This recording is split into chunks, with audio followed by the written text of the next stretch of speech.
या न्यूज बुलेटिनचे सहप्रायोजक आहेत गोकुळ.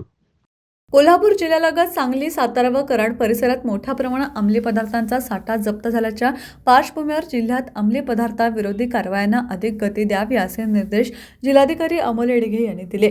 जिल्ह्यात अंमली पदार्थ विरोधी मोहिमेला व्यापक स्वरूप देण्यासाठी जिल्हाधिकारी यांच्या अध्यक्षतेखाली शाहूजी सभागृहात जिल्हास्तरीय अंमली पदार्थाविरोधी समितीची बैठक आयोजित करण्यात आली होती.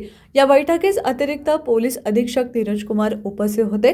जिल्हाधिकारी अमोल येडगे म्हणाले की जिल्ह्यातील पर्यटन स्थळे, डोंगराळ भाग, फार्म हाऊस तसेच राधानगरी, चंदगड, गगनबावडा आदी पर्यटन परिसरात पोलीस विभागामार्फत नियमित तपासणी करून अंमली पदार्थांची खरेदी विक्री होणार नाही याची दक्षता घ्यावी.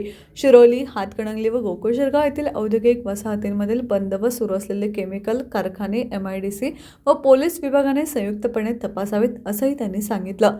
तसेच शिक्षण व पोलीस विभागामार्फत शहर व जिल्ह्यातील माध्यमिक शाळा व महाविद्यालयातील विद्यार्थ्यांसाठी अंमली पदार्थ विरोधी जनजागृती कार्यक्रम राबवावेत. ग्रामस्तरावर पोलीस पाटलांच्या माध्यमातून अंमली पदार्थ विक्रीबाबत माहिती संकलित करून तत्काळ कारवाई करावी अशी सूचनाही जिल्हाधिकाऱ्यांनी दिल्या. या बैठकीस महिला व बालविकास विभागाचे अधिकारी सुहास वायंगडे, माहिती अधिकारी फारुख बागवान यांच्यासह पोलीस, राज्य उत्पादन शुल्क, अन्न व औषध प्रशासन तसेच औद्योगिक विकास महामंडळाचे अधिकारी उपस्थित होते.